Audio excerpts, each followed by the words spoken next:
I want to welcome everyone. Good evening. My name is Mike Weiss. I am the Director of Communications for the Cantors Assembly, and I want to welcome you to our program this evening, Reframing Carlebach. This is both a Cantors Assembly project and a song swap project. If you've never heard of song swap, um, I'm going to turn it over right now to Wendy Fried, who is along with Jeremy Stein, my co-creators of Song Swap, and Wendy's going to tell you what Song Swap is and why we even ended up here tonight having this conversation. Erev Tov, everyone.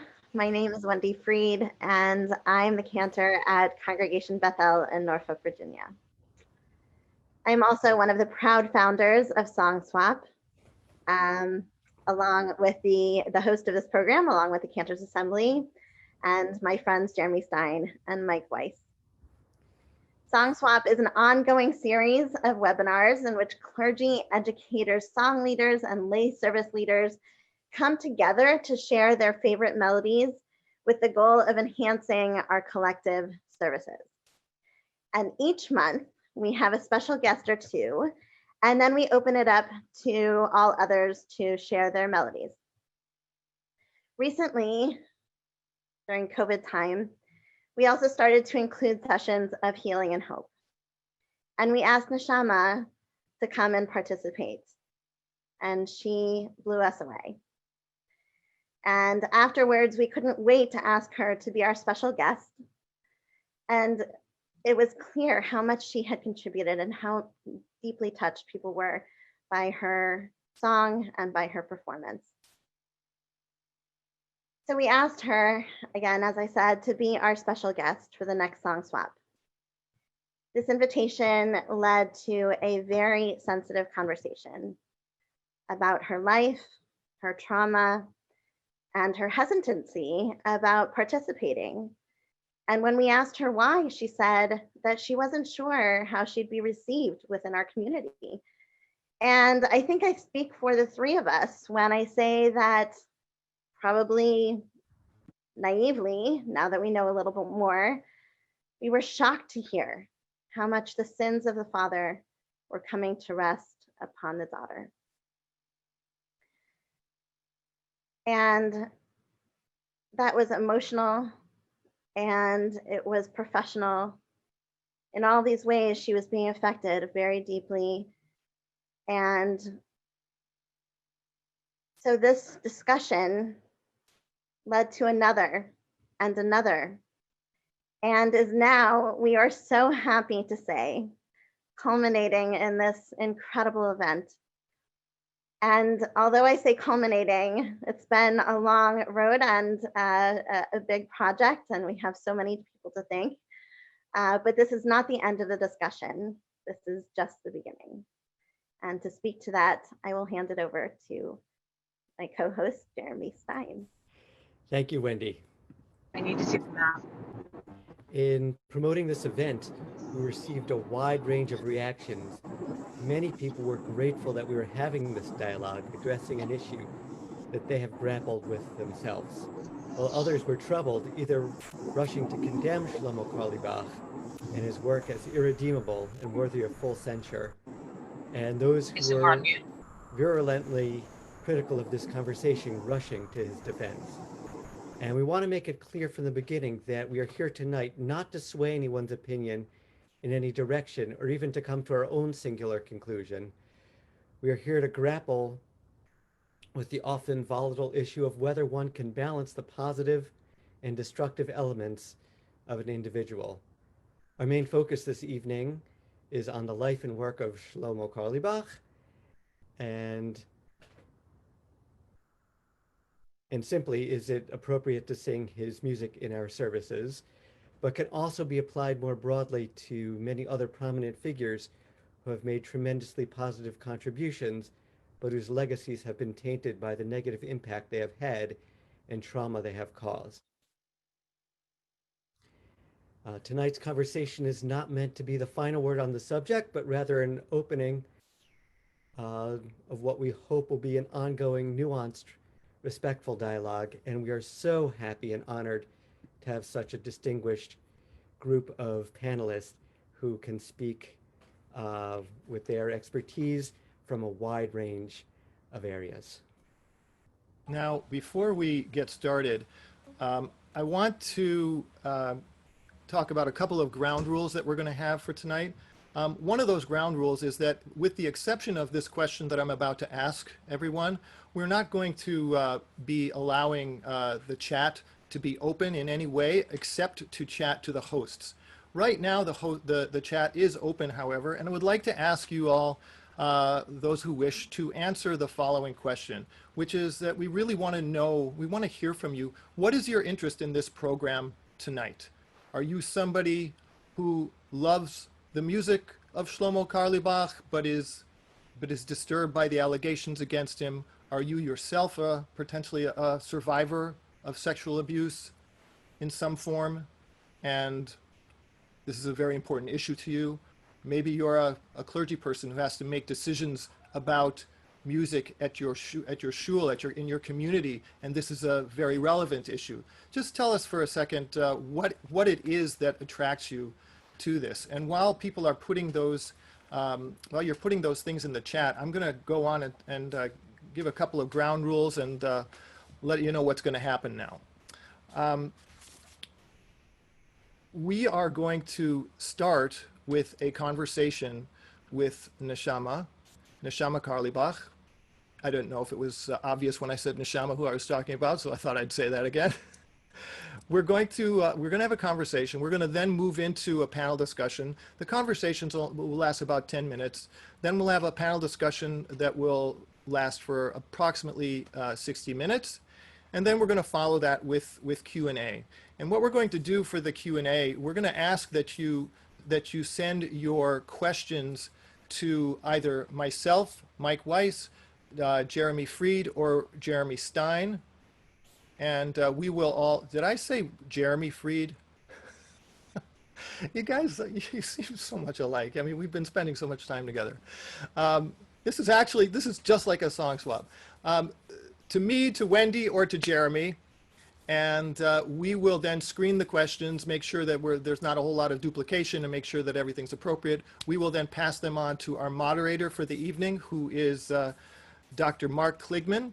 And then he will ask the appropriate person on the panel the question. Then at the end, we'll let you know about a few other things that are coming up, and we'll close out, I think, with we may close out with some music, and I think you'll be surprised by what you hear. So Neshama, let's get started. Okay. Neshama, are you there? I'm here. Can you All hear me? right.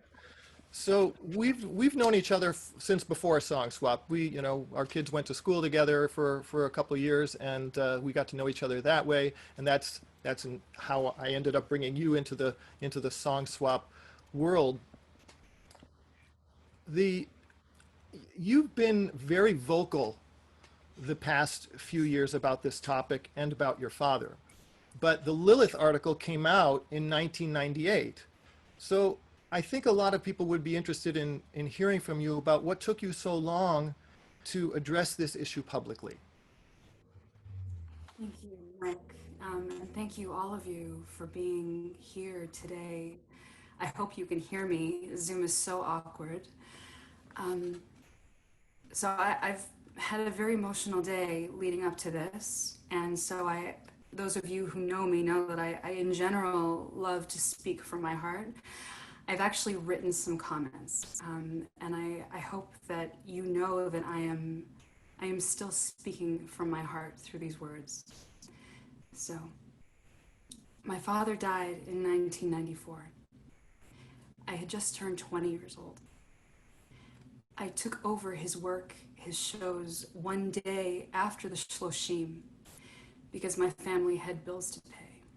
And truly, I believed that if I did not work, that our family would lose our home. And my father was my best friend, in a million ways, kind of still is. And I sang because I just did not know how to let him go. His work became mine so that the world would not forget him. When the allegations came out, I was completely traumatized because I had never witnessed him behaving that way. And truly, I was a child, and I was still in mourning. And everyone in my circle at that time said that the women were liars, and they were looking for attention. And I'm sorry for that. And I wasn't in a whole enough place in my life at that point to see their grief, to hear anyone's grief but my own. I think we all kind of have moments like that where we are a little bit lost in our own grief. That was me for many years. And also at that point, I had not begun to deal with my own survivor story. I had been molested by a friend of our family's, not my father, when I was 9 years old, in my own home, and still was not able to come to terms with it. And so when the allegations came my way, I didn't know how to react.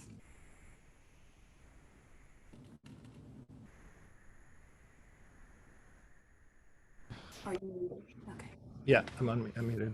I mean, okay. So Wendy, do you wanted to follow up on that? Yeah. So in my introduction, I talked about how shocking it was for us to hear your story and how it had affected you both professionally and personally. Can you please share that with everyone so they can understand a little bit better? So it was approximately 20 years between when the Lilith article first came out and when I began to speak. And so what took so long?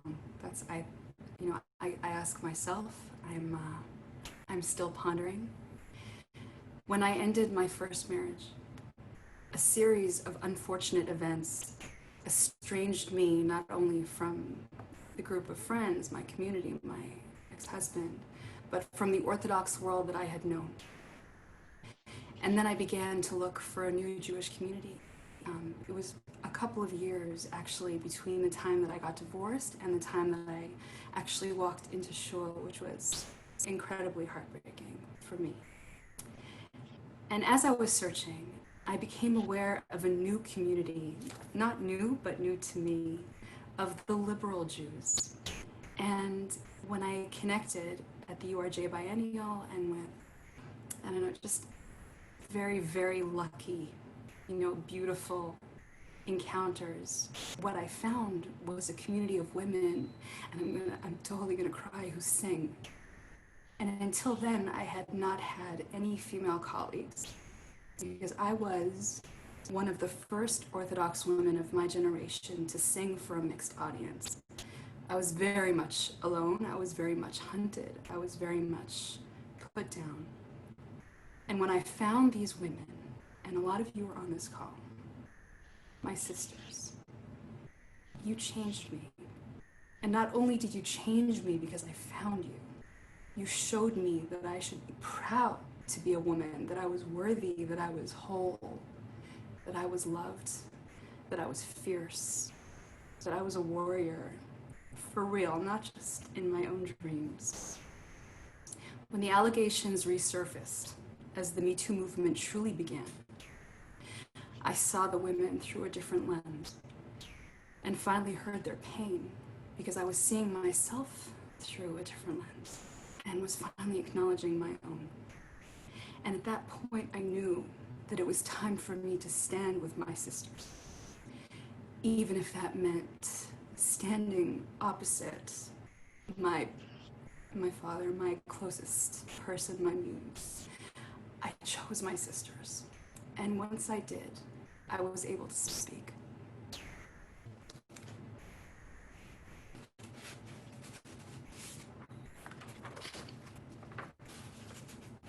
How did that affect your family, making that choice?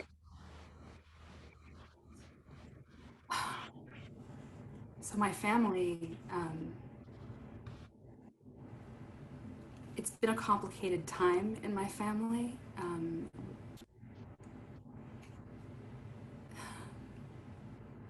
this is hard. I thought I was better emotionally prepared for today, and I see that I'm just still figuring it out.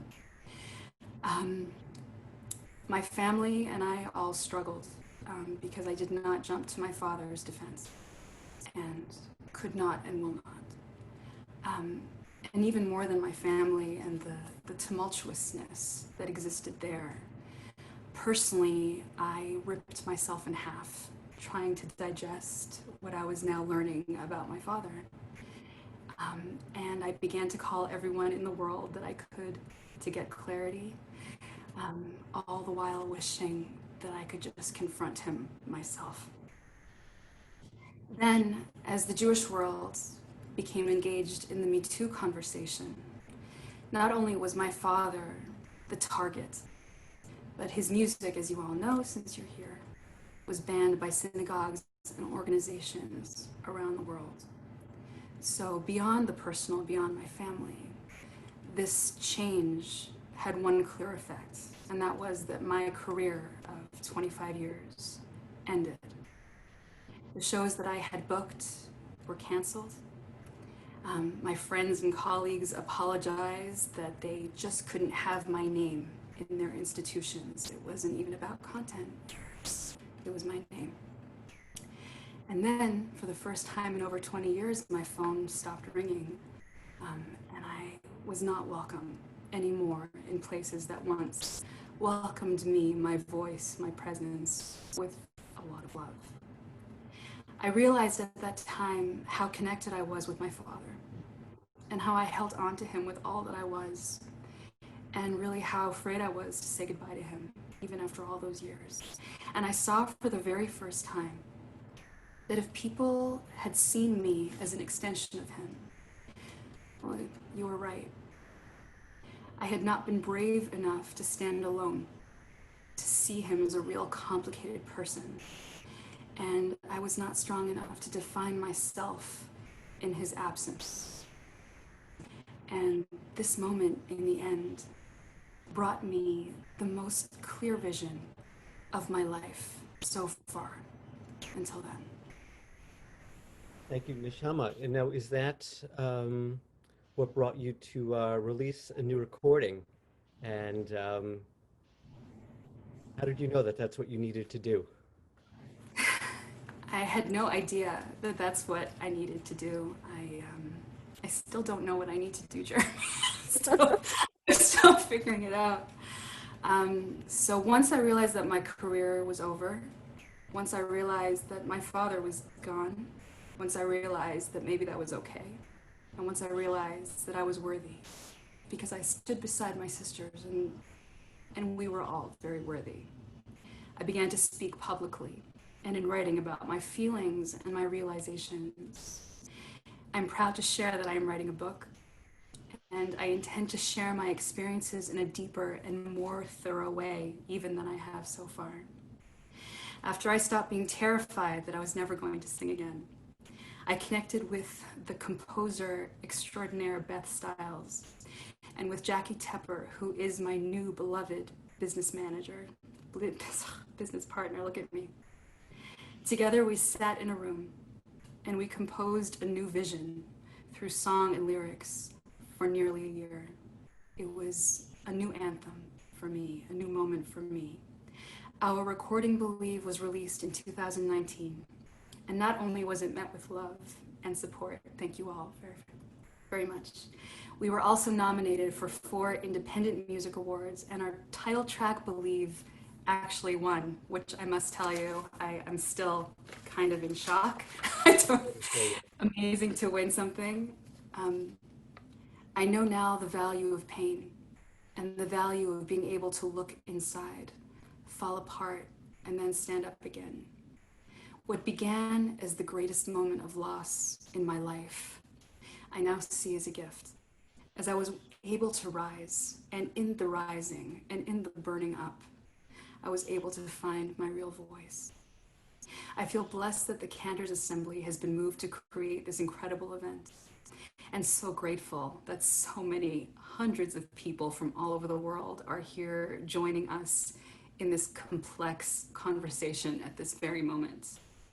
I wanted to share that over the last few days, I have received many aggressive and angry messages from people who both hate my father and from people who love him just a little too much. I once again found myself navigating a story that did not and does not and never will belong to me. I remembered it all, friends. Thank you for the reminder.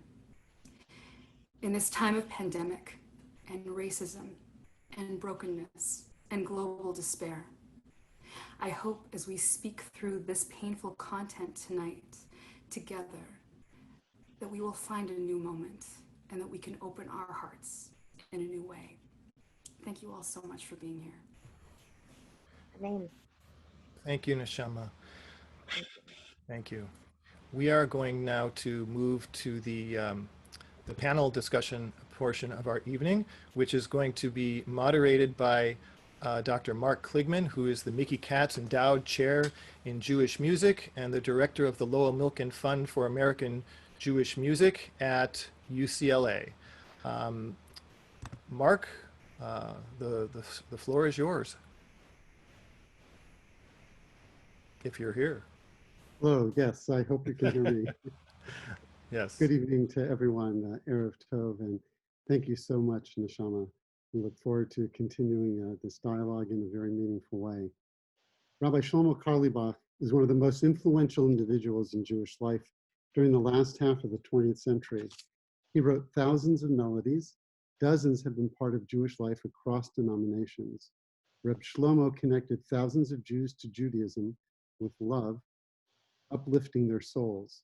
As we know, after his death, allegations of sexual misconduct challenge his legacy.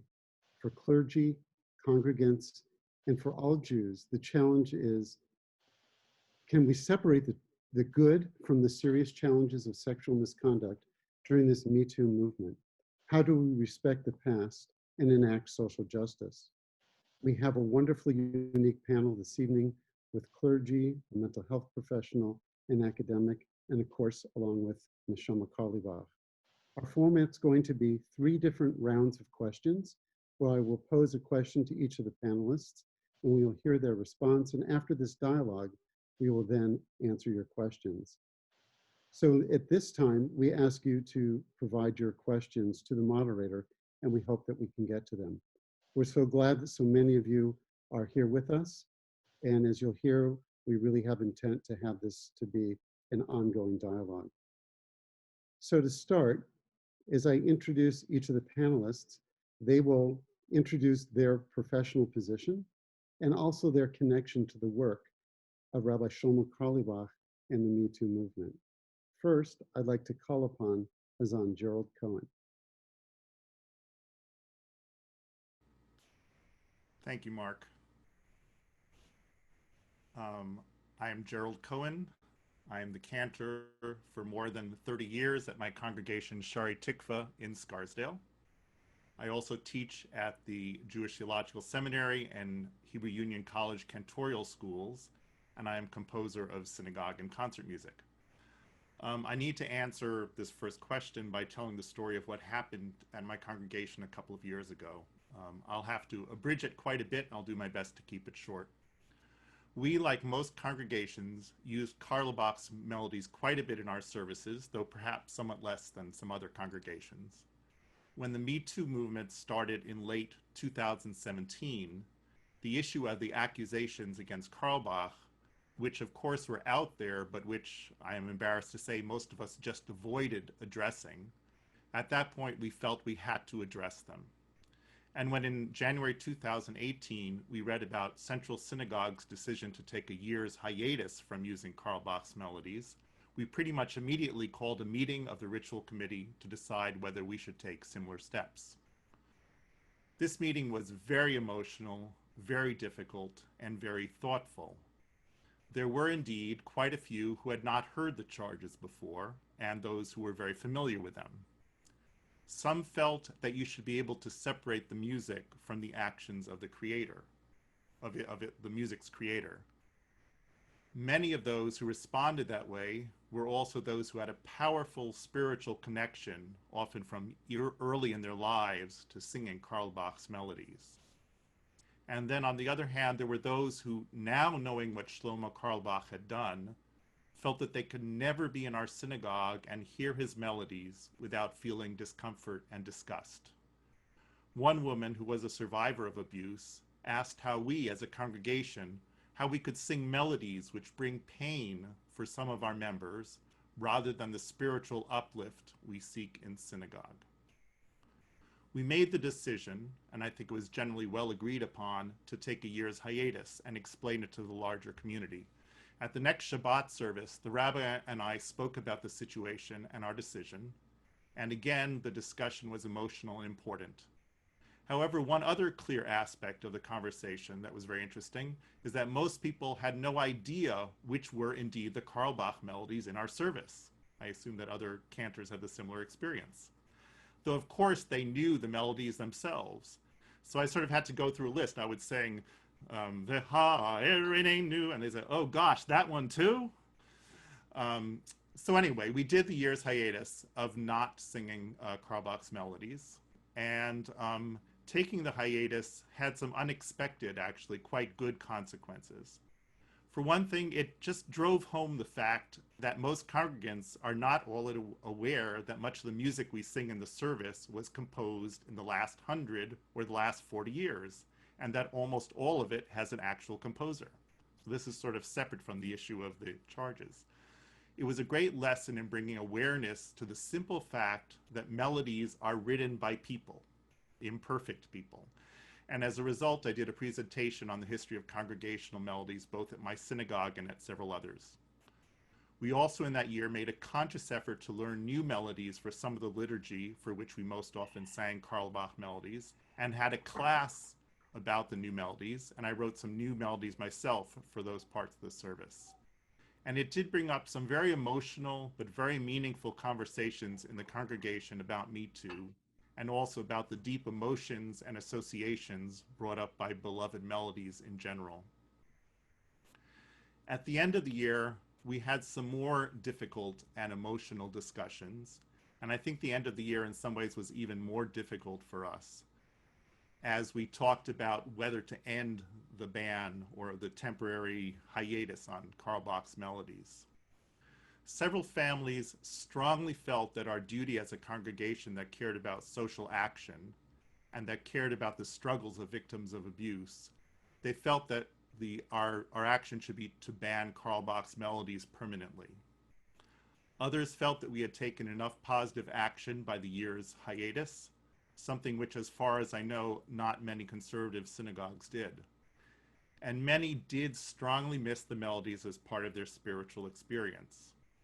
The congregation decided to bring back Carlebach's melodies into the service, while acknowledging that we still have much work to do to resolve the underlying issues that brought us to these discussions. Our congregation had some brave and open conversations and set up a framework for the preconceptions that needed to be challenged. And we heard from people that felt very deeply on both sides, and we struggled with it as we needed to do, and we certainly will continue to do. Thanks. Thank you, Gerald. We'd now like to move on, and it gives me a pleasure to introduce Hazzanim Joanna Dulkin. Thank you for joining us tonight. Thanks. I'm honored to be here and join this really important conversation. So I speak tonight. I'm participating tonight as a cantor and one of the officers of the Cantors Assembly. I'm speaking tonight as the leader, one of the spiritual leaders of a community, Adath Yeshurun in Minnetonka, Minnesota. I speak tonight as a sister, both in blood and in soul, to many of you on this call. I speak tonight as a musician and a composer. And I speak tonight as a survivor. I also had not thought that it would be this emotional. And I'm mentioning this because no matter which piece of that identity I face, every other facet of that identity appears. It's impossible for me to separate my identity as a sister from that as a cantor, or my identity as a cantor from that as a musician, as a survivor from my identity as a woman in the world. And so my leadership under the Me Too banner of revolution, I think has sharpened very much this contrast, or this facet of my personality and my history. And before 2017, I became the cantor I am because of people like Reframing Carlebach, who I never had the privilege of meeting. But I got to become one of those guitar-toting clergy people that spreads love and builds community, who was privileged to be able to become a cantor, to be able to do the work that I do, because it combines everything I love to do, working with all ages of people, connecting them to each other, to the Holy One. I love to bring people closer to their own Judaism and to the Jewish community. And I love that moment when they occasionally scratch their heads and say, I did not think I liked cantors, or, I didn't think the cantorial music was for me, or, a woman cantor? I didn't think I'd like it, but I like you. So I say this all because I've never been anyone other than who I am. My experiences created who I am. And my piece in this discussion, as someone who is in charge of curating music for our community, and someone who has spoken also at length with Neshama and my colleagues about this issue, I think that this conversation and this struggle is so important. And that the struggle and the conversation is almost more important to keep alive than whatever decision or whatever final product, quote unquote, comes out of it. We are not going to solve the Me Too problem by putting a Band-Aid on it and saying, this music isn't appropriate, this music's appropriate, great, check, and now on to the next challenge. It's a fragile and it's an emotional experience. And so the last thing I'll say is that right now in our country, we're at a moment of national reckoning about race, about gender. As Americans, we're struggling with our past, and all of us seem to be looking at history in a new way. And the realization is that history has been happening as it has happened, but more of us are looking through the eyes of those who have been historically disempowered and systemically oppressed. So what does that look like? How do we have that same empathy when we move forward in this new world? Carrying all of our baggage and all of our blessing of Me Too and of, yes, Carlebach. What breaks open here tonight? And how can we really decide for ourselves and define what our struggle is? Thank you for sharing, Joanna. And we really appreciate your words, and this deep interconnection between our personal and professional lives is very important, so thank you. We'd like to move on now to Dr. Claire Sufrin. So please tell us what your professional position is and how this connects academically in your work. Sure. Ooh. Okay, good. I was having trouble unmuting there for a moment. Thank you, Mark. I'm realizing that when on a Zoom call with musicians and musicologists, I have my fancy schmancy headphones are no longer so impressive. But I hope everyone can hear me. I'm an associate professor of instruction and assistant director of Jewish studies at the Crown Family Center for Jewish and Israel Studies at Northwestern University here in Evanston, Illinois.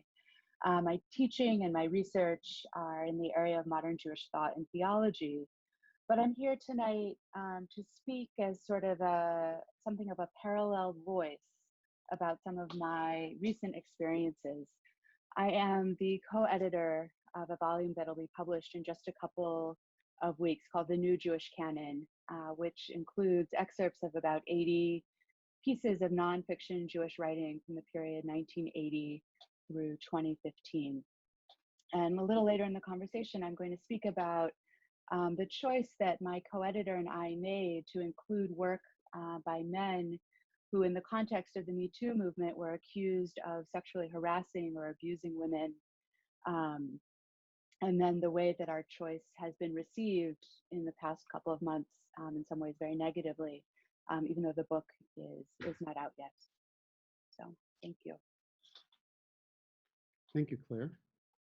We'd now like to turn to Dr. Michelle Friedman, and please tell us how, as a mental health professional, that the legacy of Rabbi Shlomo Carlebach and its interaction with Me Too impacts your thoughts on this subject.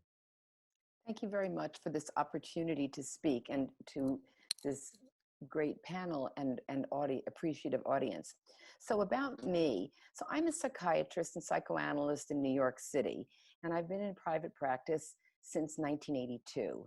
I also am the founder and director of a pastoral counseling program at Yeshivat Chovevei Torah, a modern Orthodox rabbinical school started by Avi Weiss about 20 years ago. So I'm coming to this from two hats of being a mental health practitioner and somebody, as an observant woman myself, a lot of observant and non-observant Jewish women have come to over the past, I guess it's now 38 years. And certainly also with my hat of teaching future rabbis, educators, Jewish clergy, and it's not just at YCT, I've spoken in a number of other places, how to be aware of their own dark sides, their blind spots, their bright spots, and building awareness and boundaries, awareness of boundaries, boundary crossings, and boundary violations into their rabbinic work. But I want to go back a little bit because I graduated from medical school in 1978. And at that point, I moved to the Upper West Side, actually to 79th and West End Avenue, which is right across the street from the Carlebach Shul. And I wasn't a regular attender, but I was there for a number of years. Probably, I mean, I lived on that street for 9 years, and then I just moved down to 72nd Street. So I went back every now and then. But certainly in those years, in the 70s and in the 80s, I was very aware, a first-person experiencer and observer of Rabbi Carlebach's behaviors, which were not conventional and certainly seemed to be out of bounds. But in that era, people just sort of shrugged and said, well, it's a little too much or whatever it was. So I want to offer that as part of my story. As a psychiatrist and a psychoanalyst, as I said, I've been hearing stories of women over the last several decades. And I see, and we'll come to this perhaps later in the program as well, so often when women are talking about some experience of molestation or abuse, there's a kind of like, I'm talking about in the Jewish community now, that's certainly not the only community I treat, but there's even to this day, no, that can't happen by us, not in a nice community, in a nice family, by an important, respected person. There's a pushing away of that ugliness or that blot, and that often can lead very often to a disbelief of the person, a woman or a child's complaint, a protest, allegation.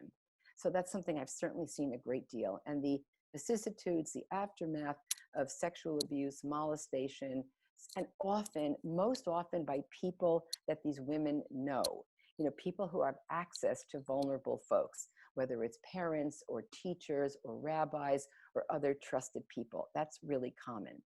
And as I was just saying before, I feel it is crucial in the teaching and training of all clergies, rabbis, cantors, educators, people who lead and guide our communities, that this kind of awareness be built into the teaching and training and ongoing cultivation of our Jewish leaders. So I'm going to stop here. Thank you. Thank you, Michelle. We'd like to now change the topic that I'll pose to each of our panelists and talk about the pain and the trauma of sexual abuse, which is a lifelong process of healing. And I'll ask each of the panelists to address what are some of the experience or issues that you have encountered in your personal professional life, and how does this influence the lens of this conversation? So we'll start with Neshama. And Neshama, we know this is not an easy topic, and we really appreciate your openness and bravery, and we'd love to hear from you. Thank you, Mark. And thank you, everyone, for everything glorious and brave that you are expressing. And thank you, all of you, for staying and for being with us. I haven't the time, nor is it appropriate right now for me to share with you the various ways that I have been challenged as a young woman traveling alone to communities all over the world. I've been sexualized, attacked, and harassed. Even to this day, I continue to handle unwanted advances from people whose behavior deserves systemic attention. I do not disbelieve what people say about my father. And I do not disbelieve those who say they were hurt. My prayer today is something else. I hope and pray that the world will shift its focus to the people who are alive today and develop a better mechanism of care in our world, a mechanism that goes beyond whether or not, as Gerald said, V'ha'erenenu is sung on a Shabbat morning. I believe that our true moment of triumph in the Me Too era will come when our communal leaders take more responsibility for their own behavior, both in the clergy and in the greater world. They have to own the mistakes they have made and work to change so that our children do not carry the painful burden that so many of us have carried and continue to carry for so long. Thank you. Thank you, Neshama. And now we'd like to ask Joanna Dulkin to address this issue of how the trauma and pain of sexual abuse and its connection to your professional life to provide some thoughts and share with us. So when I was a college student working for the summer at a Jewish summer camp, I was sexually assaulted by a visitor to the camp.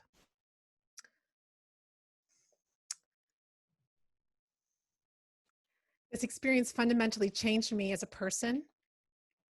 Most noticeably, if you knew me back then, I still played the guitar, but I played a lot of, Ani DeFranco-like angry feminist music, and I was able to get a lot of good music out as a result.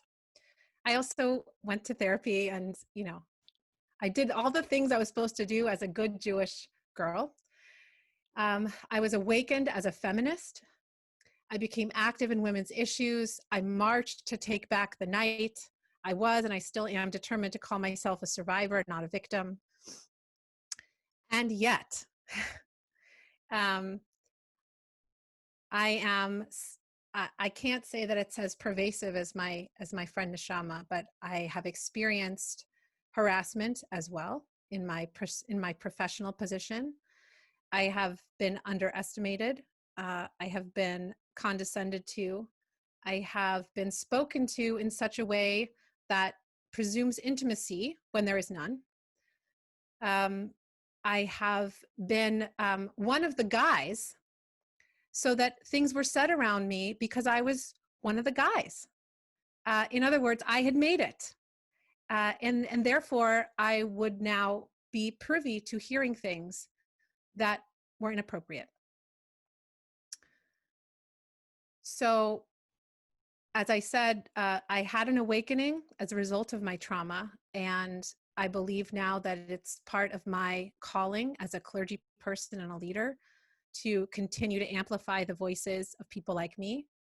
And going back to what Michelle said, to showing our faces as part of the Jewish community, and saying that it is anyone and everyone, and that so many private stories, while the details of which should not necessarily be public, and that is completely up to each survivor, that yes, you better believe it. And not only were our abusers people of substance and status, but the survivors are also people of substance and status. Thank you, Joanna. And Dr. Michelle Friedman, Thank we'd like to you. hear your thoughts. Okay, so to echo what was just said, I can't say enough about how important it is to give people who are making allegations the dignity of being believed. That is like number one, first and foremost. The experience of sexual abuse carries with it an enormous amount of shame for many people. Certainly we're talking about women here. Did I dress too provocatively? Oh, she said I shouldn't wear that halter top or that skirt too short or whatever. What did I do to bring this on myself? What if I even enjoyed the attention of this, let's say in our story, in our topic tonight, of this powerful and charismatic person? What if that was really felt magical? And that makes me even more terrible, more ashamed of myself. So I think that understanding that there's complex shame involved in this experience and helping people who are survivors to reclaim their dignity is incredibly important. So starting with a position of belief, because so often people want to silence the issue, so they try to silence the person who's bringing it to the fore. Last, I want to ask everybody, I think that reclaiming dignity, part of that is taking action, which the Chazan just before me talked about so beautifully. And I think everybody can take action in terms of making sure that Jewish institutional and organizational spaces are safe and healthy for children and for adults. So if your grandchild is going to a summer camp, ask, do they have a policy about how to handle boundaries and boundary violations? If someone you love is going to a school, ask about the policy. Are teachers allowed to text students? Whatever specific things. And last, I want to direct you all to look at the website of Sacred Spaces, which is a Jewish organization that I'm proud to be on the board of, that's all about creating policies and boundaries, guidelines for safe and healthy spaces for Jews, children, adults, and now we've just rolled out a program about elders. Thank you. Thank you, Michelle. Dr. Claire Sufrin. Thank you, Mark, and I want to thank everyone who's already spoken on this question before me. My notes of what I want to say are now drawn all over with notes of some of the thoughts that you've shared in the important phrases. As I said, I want to sort of talk from a parallel line and tell a little bit of a different story, and then add a couple of thoughts about what it has to do with our conversation tonight about Carlebach. Within the academic field of Jewish studies, which is my professional home, very serious allegations were made against the sociologist Stephen M. Cohen in 2018. Cohen apologized, and then he resigned or was pushed out of several senior and prestigious posts that he held in the field, including at the Hebrew Union College. To the best of my knowledge, however, beyond several sort of simple, straightforward apologies, he has not engaged in any other sort of public act of tshuva. While he's no longer in the classroom, his work and the impact of his work are still out there. In particular, Cohen was the author of many influential studies of the American Jewish community in the 1990s through the early 21st century. In particular, he is the author of studies that led him and many others to proclaim that the American Jewish community was in a continuity crisis, that the rate of Jews marrying non-Jews and raising children who were not particularly Jewish would surely lead to the disappearance of the American Jewish community. And these studies and the writing about these studies that he produced are reflected were reflected throughout that period and are reflected today in the budgets of our Jewish federations, our synagogues, so many other organizations which emphasize Jews marrying Jews and reaching families with Jewish families with young children and so on and so forth. Many of the victims, or I also prefer the word survivors, of Cohen's sexual harassment and abuse, many of them who have spoken out and in many cases probably taken hits to their careers, and I can only imagine some of the emails they've probably gotten. Many of them who have spoken out and revealed his behavior have argued that the only ethical response that is acceptable, or the only response that is ethical and acceptable, is to bury all of that work, to bury all of those articles. Any sort of engagement with his work in print or in the classroom, they say, is a trigger. It re-triggers, it reawakens their pain. We should not study it, we should not teach it, we should not analyze it, we should not publish it. I have to say that I agree with a moratorium on publishing new work by Cohen. If I were in a position to publish new work by him, I would not. But in an anthology of important Jewish writing from 1980 to 2015 that I co-edited, my co-editor Yehuda Kurtzer and I chose to include work by Cohen. The book is called The New Jewish Canon. In addition to excerpts of Jewish writing from the period, there are about 60 essays, each one accompanying either an excerpt or two excerpts of primary writing. And these essays analyze, contextualize, criticize, and evaluate the sources. And that is true of the essays, the writing by Cohen as of anyone else. When the table of contents for my book became public, and my co-editor shared it on his Facebook page, he and I were suddenly subjected to a public campaign of shaming for our choice to reprint the words of Stephen Cohen. And there are two other sexual harassers whose words we reprinted. Yehuda's Facebook page was flooded with accusations that we sought to hurt Cohen's victims further, and that we sought to rehabilitate his reputation or to rebuild his legacy to ensure that it would be positive. There were op-eds published in national publications, both Jewish and general, and those reached an even larger audience, and rumors reached me as well of a petition being circulated among clergy people and my colleagues. I have no idea what exactly it said. In short, Yehuda and I found ourselves on the wrong end of call-out culture. It was horrible. It was mortifying. I recommend that experience to no one. But the very worst part was that any attempt to explain our thinking was shut down. I reached out to a few friends who had joined the negative chorus and offered to speak further. No one would talk with me. My email is widely available. My telephone number is widely available. I got zero private personal communications about this issue, asking why? Did you think about it any other way? Would you consider doing anything differently? We ended up making some changes to the book. We did not remove the pieces, but we added a little bit of our reflections on this issue specifically to the introduction. We changed one of the commentaries. But I want to say that I think that Cohen's horrible actions make it even more important that we study the work that made him famous and powerful. It is impossible, to my mind, to understand the American Jewish community of the period, that late 20th, early 21st century, without understanding first that the 1990 National Jewish Population Study revealed an intermarriage rate of over 50%, and that rate was interpreted by Cohen and by others as prophecy foretelling our demise, and that sociologists, again, Cohen especially, became a prophet who would tell us what we needed to do to avert destruction.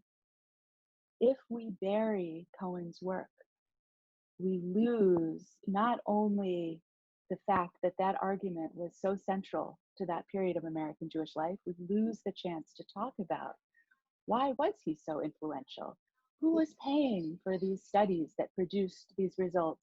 And who set up the budgets and the programs and the philanthropy and everything else that went into trying to avert this prophecy of of doom and gloom and destruction. And finally, we also need to ask, is there a relationship between Cohen's documented obsession with Jewish women having more Jewish babies and raising more Jewish children, and his pattern of unwelcome touching and kissing of Jewish female subordinates in the field? I don't know that whatever relationship there is can be proven beyond a reasonable doubt, but I think that there is room to discuss this. And I would say that for me, in my opinion, there is certainly an objectification of women happening, or that happened in both spaces, and that should be of more than passing interest to us. I am pushing hard on my time limit, so I just want to say one last, actually, two very quick other things. I want to note that there are similarities between Cohen and Carlebach, two charismatic leaders in their fields, two men who have left victims or survivors of their actions who are still our friends and our colleagues, members of our congregations, people who encounter their work and feel pain. But I do think it matters that the accusations that came out publicly against Carlebach came out after his death. Neshama, in some of your writing, you suggested that he may have been confronted privately at one point and done some tshuva and changed his ways. And I certainly hope that that is true. But most importantly, I don't see a link between his music and his abuse. And to me, that's extremely important. I would add as well that when I read an article by Stephen M. Cohen, he's the one who wrote it. There's immediate sense. There's no immediacy between. There's nothing mediating his ideas and me besides my own brain. But when the music of Carlebach is sung by somebody else, it's not only his. It is also belongs to the person who is singing it. And that's true of me humming the melody as I cook in my kitchen. It is true of a chazan. It is true of all of us. And that's very important, and that changes the music. And I think that should be part of the conversation, the life that the music has beyond it. And I will say only in closing of this set of comments that my experience with the New Jewish Canon and all of the time that I've had to reflect about it and these additional issues and examples is that silencing and burying is not the answer. Silence is what allows perpetrators to continue their bad behavior. I do not want anyone to think, oh, Stephen Cohen's work still matters, so I too can have a legacy, an important legacy, even if I'm kind of a jerk, even if I'm abusive, even if I take advantage of people I have power over.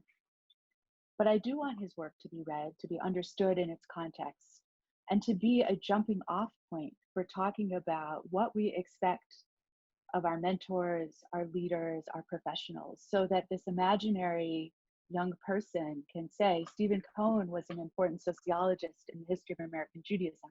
His work offers a lens onto the period in which he lived. He was also a sexual harasser. I need to be better than that. Thank you. Thank you, Claire. Hazan Gerald Cohen. Thank you all for your very moving statements.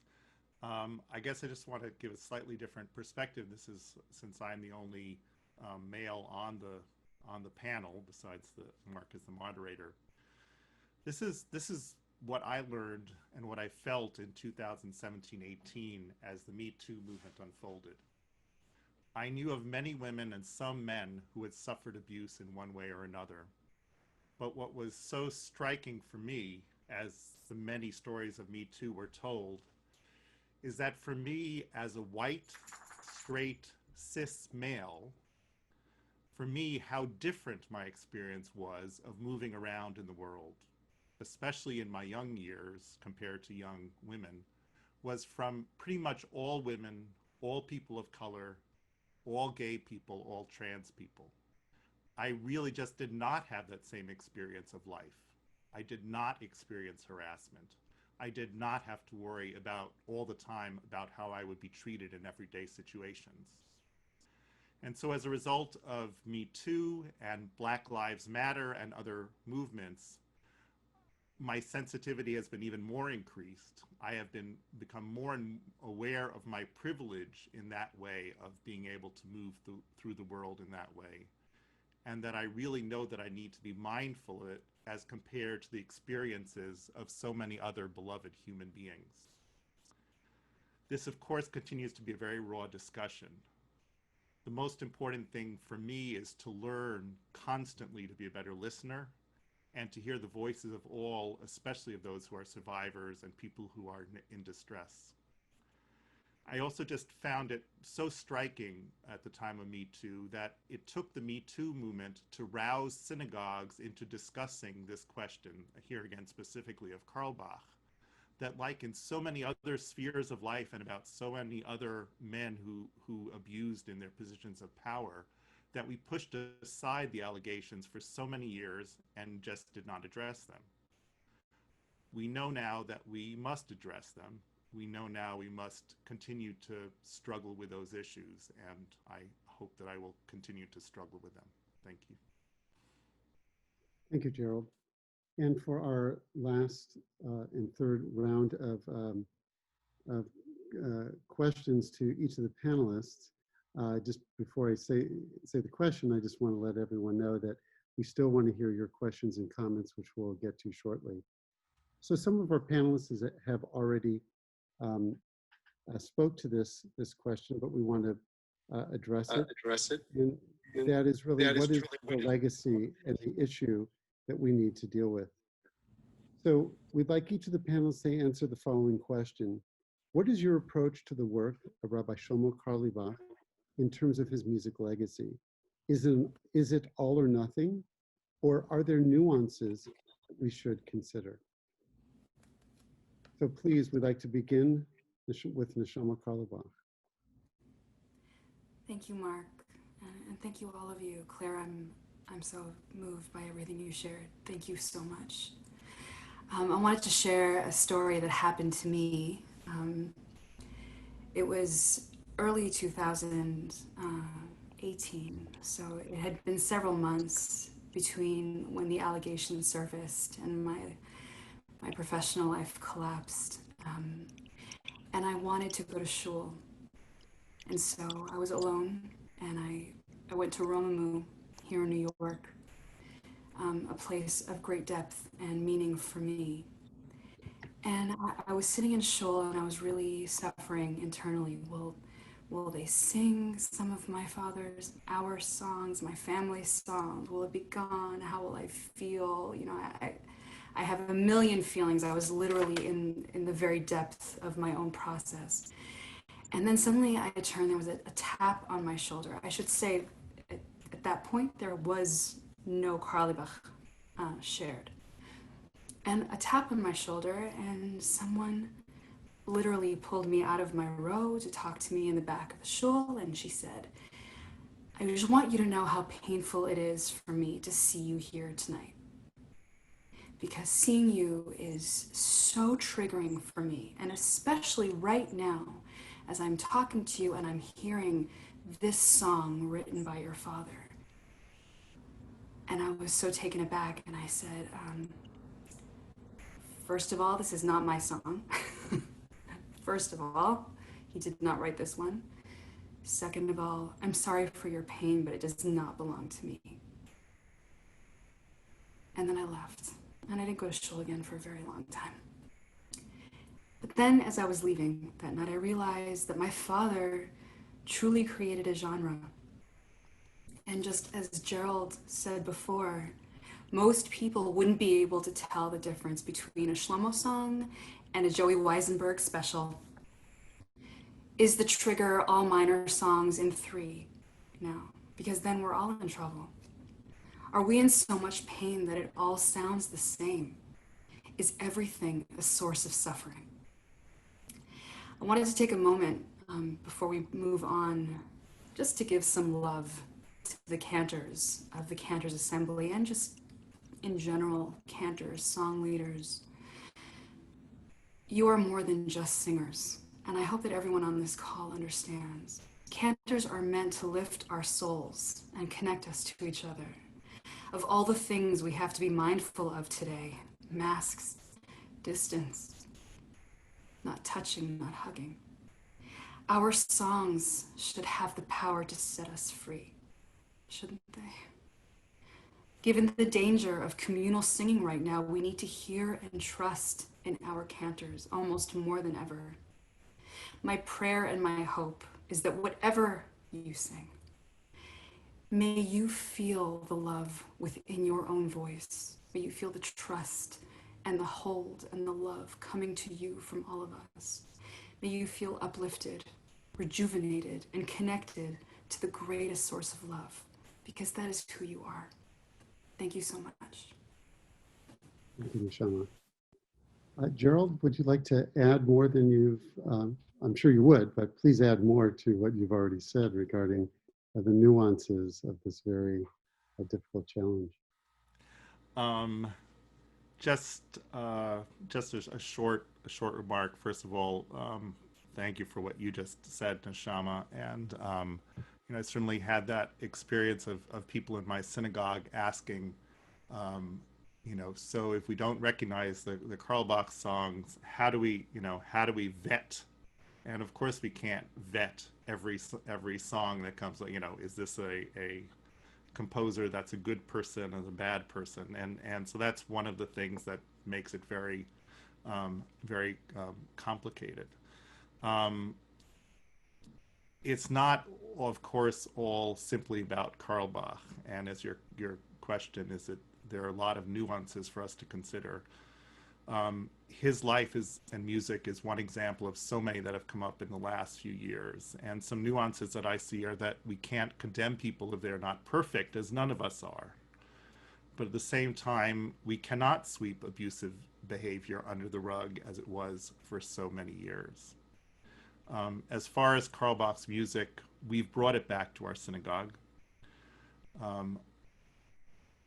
The year that we had of not singing his music, I think, did open up new possibilities musically in the synagogue, other ways of bringing joy and healing in different kinds of the service. So in bringing back the music, most people are really quite comfortable with it and are even happy with it, but some actually are still deeply uncomfortable. And there are people who talk to me and talk about their deep distress about bringing his music back.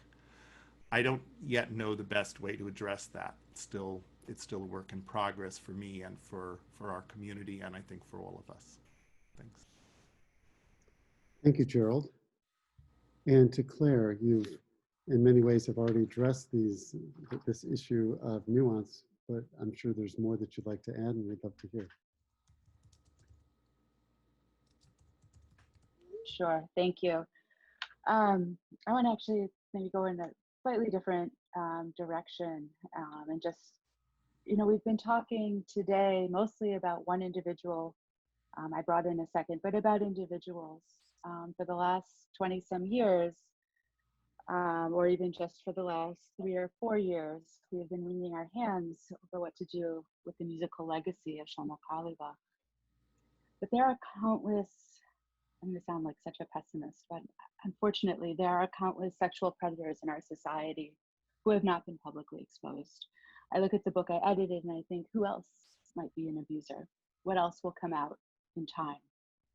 Of course, we also can look to the further away past, to Jewish philanthropists who owned slaves, to rabbis who beat their wives, to teachers who left the classroom to go home and abuse their own children. The larger structure of our community needs to change so that leaders and teachers and scholars, no matter how charismatic or brilliant, are held to basic standards of decency. And that when they are called out for failing to live up to those standards, I echo what was said before about the dignity of those who speak out and the necessity to hear them and treat them with dignity. But the people who are failing us, when they are called out, we have to act. We have to remove them from their leadership roles. I believe in Shuva. Historically, Cherem, the Jewish quote unquote equivalent of excommunication, another conversation. But chayrim generally included a way back into the community. And that's a piece that we don't always talk about, but that's something we learn from history as well. But there are standards to be had for that tshuva. Second, and this gets more to the question of nuance, I've already said that I don't believe in silencing or burying the products of abusers and shutting off in that way the conversations that we could have, conversations like this one, which are also, this is not just a conversation, this is a chance to say no more, right? To say we won't have this again. But in addition, we need to amplify the voices of those who were silenced or who might in another time have been silenced, whether directly by an abuser or more indirectly by the larger patriarchal system in which we live. We must invite women and men to speak on what it has meant to grow up during the Jewish continuity crisis. And I'll say that's a panel I would love to be on. But we also need to invite women sociologists and gay sociologists whose take on Jewish demographics might reveal a different result. We have this panel. We turn to Neshama for her interpretation of her father's work, but we also buy the CD of her compositions and we bring those tunes into our lives as well. Instead of singing 5 Shlomo tunes during davening, sing 1. And Gerald, I think this gets to your point that when you stop singing so many of those tunes, you have to find new ones and write new ones. And we are enriched as a result. Find 4 new tunes or old tunes by Jewish women, by Jews of color, by gay Jews, by somebody with a hybrid and complicated Jewish identity that can't be captured with one word. And I want to say one last thing, which is at the end of the day, we love the music, or people love the music because of the way it makes them feel, because it makes them feel close to God. What happens, what do we discover in our spiritual lives when we use other music? When other music becomes our path? What happens when we approach God with a variety of songs, with a variety of melodies? Human beings are extremely complicated and extremely limited, each and every one of us, and that's part of Reb Shlomo's legacy as well. And I would remind us that nobody holds a single key to God. We each have just a small and imperfect glance, and it's only in coming together, each of us imperfect, that we might really get there and really find whatever it is that we're looking for when we go to synagogue, when we hum alone. And that Carlebach has been for so many, but need not be the only one to help us. Thank you. Thank you, Claire. Joanna? So back in 2018, I wrote an article that I never published. That's a whole other story about my struggle with this exact question, right? What's going to happen with Carlebach in my shul and my practice? And spoiler alert, I came out on the side of kind of what Claire was saying, like, you know, minimize, not cancel. And I would just like to share a brief practice that I think was helpful for me, that I developed during this time. And it kind of comes around what happens when we encounter a verse in our tradition that makes us uncomfortable, that makes us squeamish, that makes us angry, that makes us want to rip it out of the Torah. What happens in us? What do we observe in us, right? And looking through history and looking through, you know, different stages of grief and response and trauma, right? One of the reactions is to refresh and reinterpret.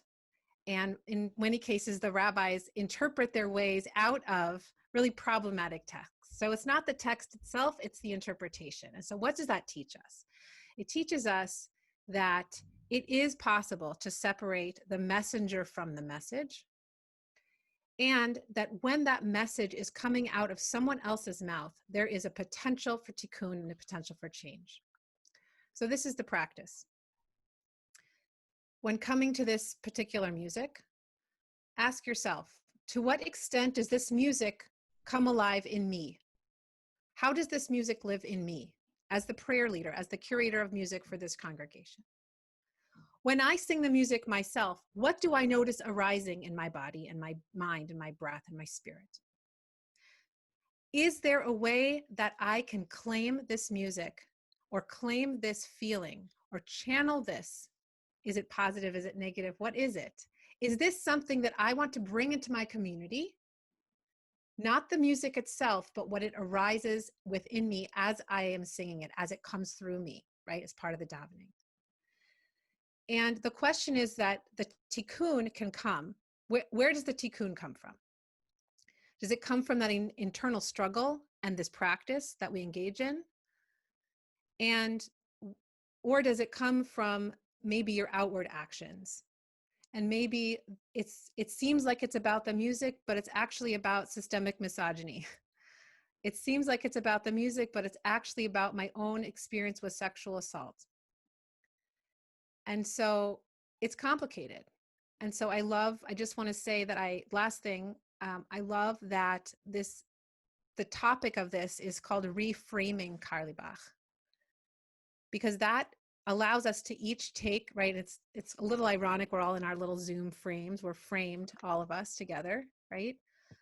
But we each have the opportunity to reframe this in a way that is authentic for ourselves. And where we fall on that spectrum of decision making is so personal. But the fact that we are confronting and doing this practice and having this conversation and working through this together is so important. And to keep silent, I agree, is not, and to sweep everything under the rug is not a solution. Thank you. And as we say, Acharon Acharon Chaviv, Dr. Michelle Friedman. I would actually like to give my time to the questions because I think that these stuff has been really well said. Okay, thank you very much. So some questions have come in, and I'm going to direct them specifically to, I think, the relevant individual, and then we'll give each of the panelists an opportunity to comment as well. So the first question is for Neshama. How do you reconcile your father's music? How do you sing it? And how do you think that congregations should use it? Thank you. That is a huge question with many, many different nuances and layers. I think that when it comes to praising God and being close to God, every human being, every community has to make their own decision. I can't comment on whether you should sing my father's music or something else or nothing, or if you should sit in the backyard and just meditate. I don't know. Everyone has to find their own way to their highest self. For me, I struggled for a while. I didn't sing it for a while. And then when I began to sing it again, I did so with a great amount of pride. After it's going to be 26 years of his passing, yes, this music, the vessel was from him. But this is my music. This is my artistry. This is my career. This is my tears, my blood, my tears, my essence. Even though I held my father so close to me emotionally, I am incredibly proud of the hard work, the challenge that I overcame as a woman, and every single note that I have sung in every city around the world all of these years. So, yes, my father I will struggle with probably for the rest of my life. The music, I don't struggle anymore because it was a gift. And although I wish I could hug him, he's not here anymore, but I am. So maybe in this reframing, when you think about Carlebach, you can remember that that's my name too. Thank you very much. Thank you, Neshama. I'd like to ask the next question first for the two clergy, for Joanna and Gerald, since it's directed as a clergy-oriented question. And that is, how do we educate our congregants on the melodies we sing? And the questions seem to focus around, is it important for people to know where the music comes from, or do we just sing the music? Where are the nuances here if we know something about the origin of the music? How relevant is that? So, Joanna, Gerald, would someone like to address that first? Joanna, is okay if I go? As I said, that specifically the Carlebach issue really encouraged me to work on this with my congregants, as I realized, more than before, that people did not know the melodies, and I think some people were very happy not knowing where the melodies came from. They were just like, I'm just happy with that. But I made it a point then to spend time teaching a class where I really gave the history of congregational melodies in the conservative movement. And I think people found a lot of fascination and enrichment with knowing what they have, like the classic example, of course, is Shalom Aleichem, which everyone thinks was written 5,000 years ago and was written 100 years ago on the steps of Columbia University by Rabbi Israel Goldfarb. Or things like Moshe Nathanson writing the Birkat HaMazon at a summer camp. So I found that experience, and also in that year teaching a lot of new melodies to people with the sheet music so they would see who had written the music, I felt has been a really important part of my work as a cantor. Joanna. So another of my teachers, Gerald is my teacher, and another teacher of mine, Debbie Friedman, Zichronah Livracha, suffered the fate of many people thinking that her music was, were folk tunes. Everyone sings "Oh se shalom bim romav," so that not only do they sing it wrong, they also just think that some guy with a donkey in the shtetl wrote this song. So Debbie was pretty adamant that people knew how to sing her music and that she wrote the music. And as a composer myself, and I know Gerald, you're also an amazing composer, I think that for sure, as long as the composer is living, that people need to know who composed the music. So I'm as I say, pretty medakdeket about introducing people's music and attributing the music to them. And I think that it's something that we, again, it's a rabbinic it's a rabbinic phrase, b'shem omro, right? You don't just quote somebody without quoting the person who said it. You don't want to steal someone's wisdom. In the same way, you need to attribute people. And there are some great stories about how the music was composed and where the music came from. And as long as it's appropriate in the moment, you're not going to turn around before every prayer in Musaf and say, "On this tune happens to be." So there's an appropriateness level, but it is. I would say I'm pretty high on I recommend composers be named, and that it's part of our heritage. It's part of, people should know these names. Let me just ask you about just a quick follow-up. Like in the sports analogy, we put an asterisk by something when there's Barry Bonds, steroids, different type of things. So is that something that we should think about? Yes, b'shem omro is a part of our tradition, but should we be approaching how we're teaching new things now when there is this real sense of angst that some have? I mean, Gerald, you said at the very beginning that some people may want to flee from the synagogue if they're going to hear a Carlebach thing. Well, I just had this conversation with someone today about this panel I was on tonight, and we talked about the asterisking of names, because the person I was talking to actually didn't know who Shlomo Carlebach was. And so this is really, honestly, this is part of the problem. And so this is part of the tikkun, right? Where we can say to ourselves, it's kind of what Claire was saying too, right? So This was a man who was a great man, a great leader who changed the face of Jewish music, who, also had a shadow side, a dark side, and caused trauma to people, right, in his personal life, or was accused or was alleged, and however you want to phrase that. I think that that it's really hard, but I think that asterisking is something we should talk about. And does it matter in the end if someone else is singing it, or does it, At my synagogue, when we did bring back the music of Shlomo Carlebach, we talked about not talking about him as the composer of any of the songs. In other words, that we were bringing back the songs because they were so much a part of people's spiritual fabric, but not to bring sort of kavod to Carlebach by talking about them as being his songs. I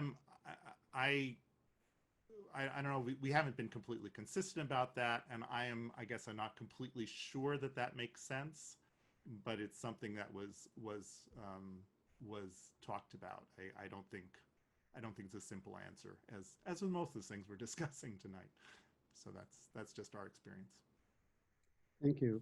So I want to ask a question to Michelle, and as a mental health care professional, we think it's most appropriate for you to answer this. For people who want to get sources and read and learn about sexual allegations and abuse, what can you recommend for us? I think we were going to put some materials in the chat room. So I would really encourage people to go to that or to the Facebook page rather, and I would invite people to add materials that they found particularly useful. But again, I would refer people to the Sacred Spaces website, because that's going to give a lot of material about, and it's well vetted material, because this is, since the topic, as everybody can understand, is deeply emotional, and there's a lot of writing that's all over the place in terms of quality or inflammatory nature or whatever it is. So you want to be mindful of the intensity level and the kind of vetting of what people write. Thank you. Next question, we'll start with Claire for this question in hopes that others will want to chime in as well. The way I'm framing this question is around what we might want to call the purity test. I mean, should we stop singing Psalms of King David? I mean, King David wasn't, one of the best figures that we have. I mean, that's true for many of the prophets in Tanakh.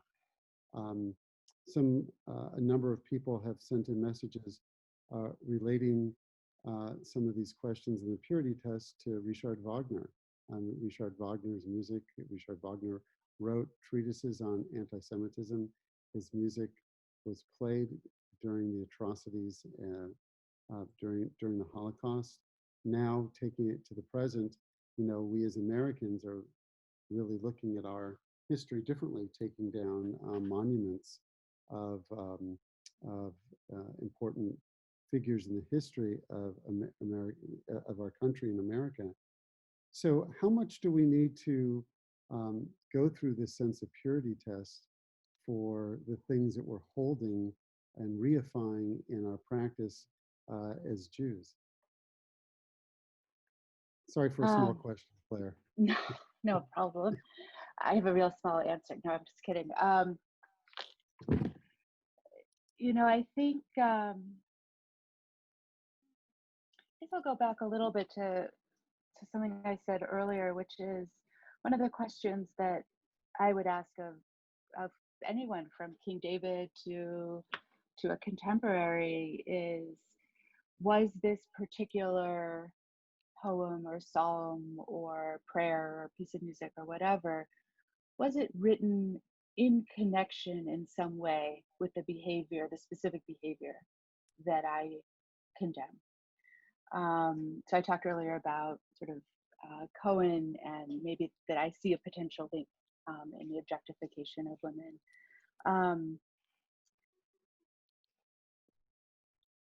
To compare with the monuments for a moment, if you think about a monument of a leader of the Confederacy in the South, that person, the monument is there specifically to honor the leadership of the Confederacy. It's not there because he was also a great poet. It's not there because he was also an artist, and that's what we're honoring. And even if, you know, one of those guys was a great artist, I have yet to see the statue of him with his paintbrush, right? He's on his horse and he's in his military garb. And that's why the statues have to come down, because they are specifically honoring these figures for their leadership of movements and their representation of values that we abhor and that we see as poisoning our society until today.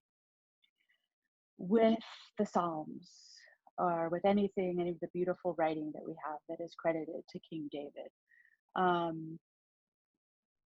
I don't see a connection between the stories of his most reprehensible behavior and the Psalms that we use in our davening. And if I did see a connection, or someone showed me a connection, I maybe would advocate that we drop that one.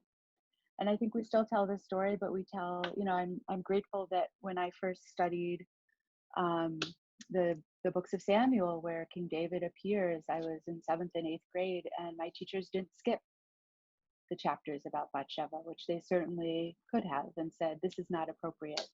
But instead, it was exactly appropriate, because we were on the cusp of being people who would make these decisions in our lives. And so I'm not answering a purity test question, because I think it oversimplifies.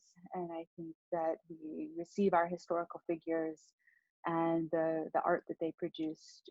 We have to treat them with as much complexity as we have access to, and treat the art on its own terms, but also with an eye towards that complexity, and always be looking at ourselves. Are we being the best, the most ethical version of ourselves? Because we also have to move into our shared future. Thank you, Claire. So it looks like the hour is getting late, and that we have time for you to answer just one more question, and then we'll need to be wrapping up.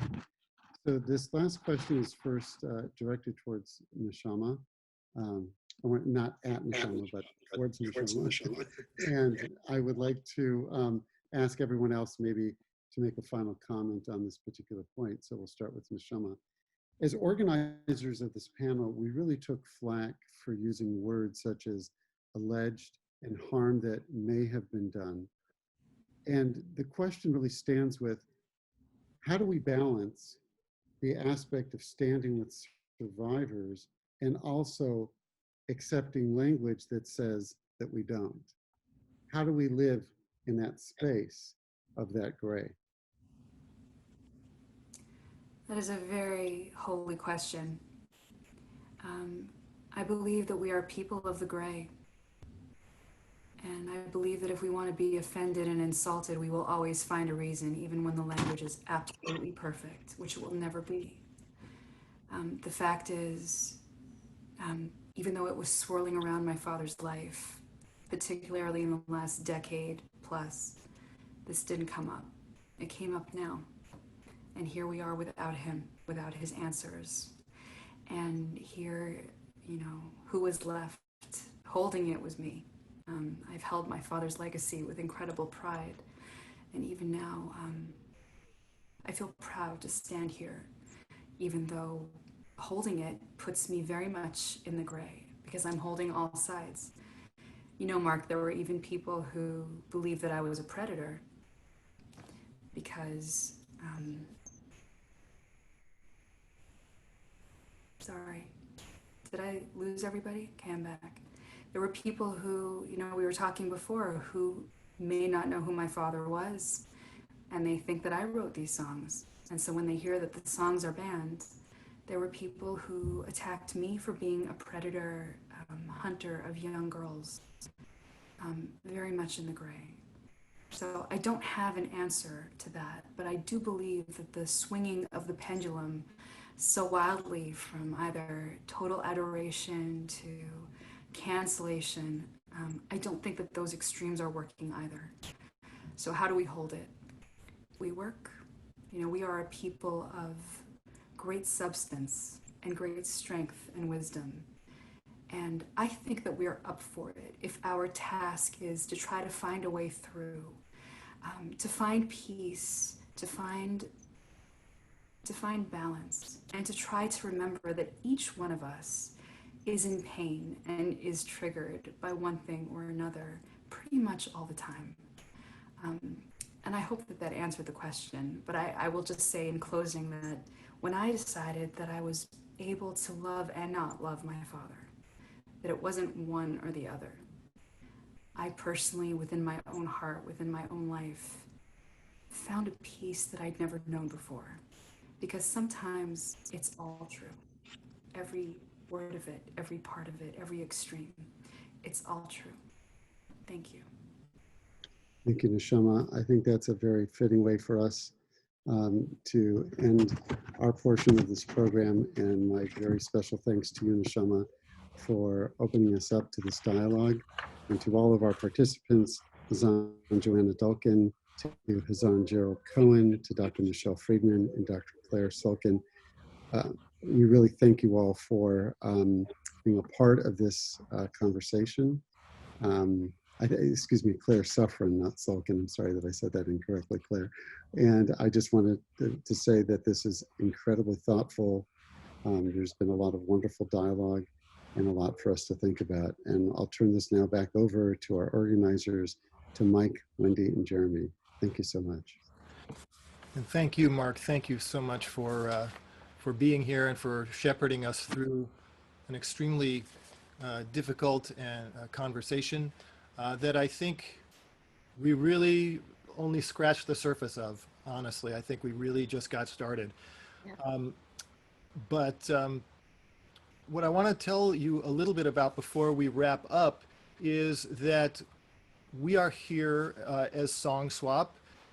Jeremy and Wendy do a masterful job every week getting people to come share music on a live Zoom call. We invite everybody to come and share with us. The next time we'll be together is Wednesday, August 5th at noon Eastern time. The link to sign up is bit.ly/song-swap. So you can register for that. And before we turn things over to Neshama, I think we wouldn't be Song Swap if we didn't have some music. So we're gonna hear some music tonight, and it's going to be a Carlebach original. So please stay through to the very end for that. The only other thing that I'll say, and actually while I say it, I'm going to launch a little poll, just asking if you heard anything here tonight that may have changed your perspective. If you did, great. If you didn't, that's fine. If you're not sure, also fine. So while you're filling those out, I do want to say that we know that this is an incredibly difficult and fraught time for everyone in our country, and we ask you, not just our country, but around the world, and we ask you that if you appreciated tonight's program, or if you've gotten a chance to see any of our other programming that we have brought to you since the coronavirus confinement started, that and if it's not a strain on your resources, we ask that you consider making a donation to the Cantors Assembly to enable us to continue bringing programs like this to you. All of our participants tonight have volunteered their time, and we are so appreciative of that. And I just want to give finally a really special thank you to Neshama for allowing us to be the shepherds of this conversation. And it's not over. Since we know it's just starting, we know that people have a lot more to say than what we've had a chance to hear tonight. So we created a Facebook group, a private Facebook group for people who want to join in and continue this conversation. It's a private Facebook group. It's called, what else? Reframing Carlebach. And we really do invite you to come there and to continue the conversation in a respectful way, obviously. We're going to put, we're going to let more people talk. We're not going to put muzzle anybody as long as the conversation stays respectful. So we really encourage you to participate in that as much as possible. And with that, I will turn things over to Neshama for a little bit remarks and a little bit. And we do want to thank everyone for being so respectful in the comments section. Yes. And it was something we were a little trepidatious about, and we are so appreciative of all the varying comments, of all the honesty and everything you all expressed. It was so from the heart, and we very much appreciate that it was respectful as well. Thank you. Neshama. Thank you, Wendy, and thank you, all of you. I'm so glad that I love this poll. You change the world when you change your mind, right? Yeah. So who knows what we're meant to gain. You should step into the gray because both extremes are way bright. It's a little bit more palatable here in the middle, I think. So to end, I feel very honored that I can share one of our new songs written by Beth Stiles, who is here on this call. Thank you, Bethy, for all that you have brought to my heart, to our world. This is Hear Our Prayer. This was a Mishaberach, but it's a joyful Mishaberach because sometimes when you're sick and everyone is just crying, it doesn't help. Sometimes you need to jump out of your bed. Sometimes you need to be screaming to the heavens, Amen, with joy and with energy. I've read, I'm sure you all have in this moment, who are the people who are surviving this moment? Who are the people who are strong enough to get up and jump out of their beds? What is it the antibodies, or is it joy? Is it hope? Is it faith? We have no idea, but we have to try whatever it is that we can try. Also very important in this moment of change and darkness and sorrow. We have to scream amen to each other's prayers without judging. Don't judge what the prayer is. Don't ask who they are, where they've come from. Just yell amen. Yell it from the heavens to the heavens. Yell it in your heart. And don't ever give up. So this is Hear Our Prayer, written by Beth Stiles with some collaboration from me. And if you enjoy it, then please keep singing it. And there's going to be a part of amens and Hear Our Prayers, and that's, unfortunately, we can't hear each other, but I am hearing you, and I'm feeling you, and I'm thanking you for being a part of this conversation. May our strength continue. This is Hear Our Prayer.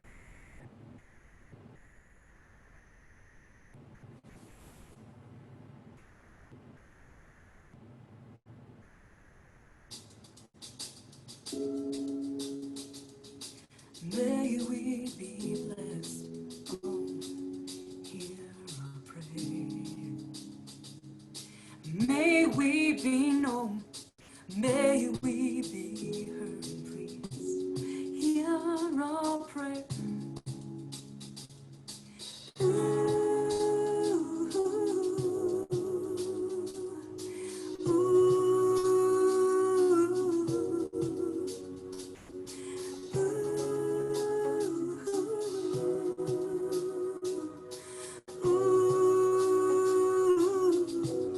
And let us say amen.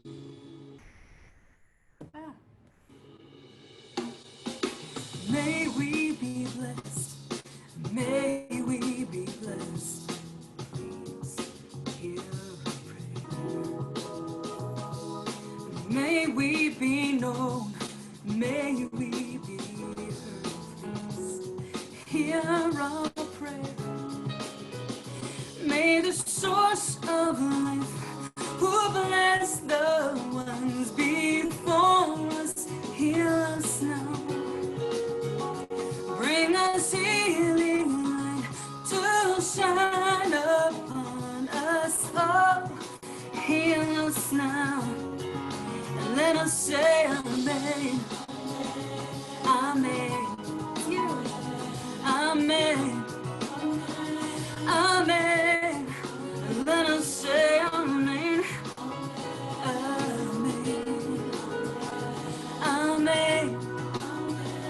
Amen.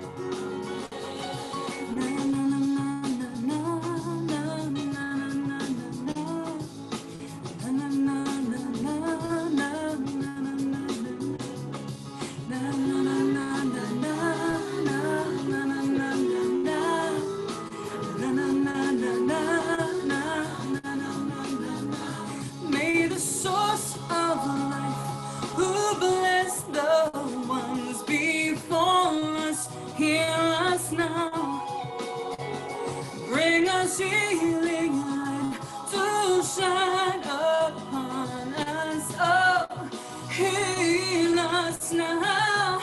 Let us say amen. Amen. Amen. Amen. Amen. Amen. Amen. Amen. Thank you everybody so much for being with us tonight. Please join our Reframing Carlebach Facebook. Please let us know if you want to be in touch. Please keep your hearts open. Keep your love light shining. Keep seeing everyone clearly and yourself. We love you so much. We will see you soon.